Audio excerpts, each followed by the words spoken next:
আসসালামু আলাইকুম। দেখেন এটা কীরকম একটা বিড়াল, পুরো সিলভার কালার, পুরো সিলভার কালার। এটা আরো বিড়াল, ঘরের বিড়াল, দেখতে অনেক সুন্দর। কোথা থেকে চলে আসছে ঘরের থেকে, এটা মসজিদে আসছে, এটা মসজিদের কাছে।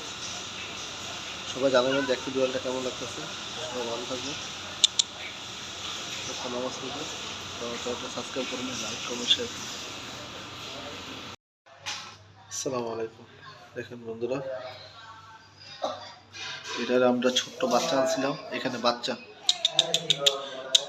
আনছিলাম। দেখেন এটা কত বড় হয়েছে, এটা খাওয়াই খাওয়াই। এটার একটা কালার দেখেন, আনকমন একটা কালার। এটার আমরা ছোটো বাচ্চা আনছিলাম, এটা বিশাল বড় হয়েছে। দেখেন চোখগুলো দেখেন, কালারটা দেখেন। এটা একদম পিচ্ছি। আমি এটা মরে যেতে লইছিল, পরে এটা এখানে আমি খাওয়াইয়া বড় করছি। এখন এটা দেখেন মাশাআল্লাহ কত সুন্দর হয়েছে। কি করে তো সবাই জানাবেন কেমন লাগতেছে।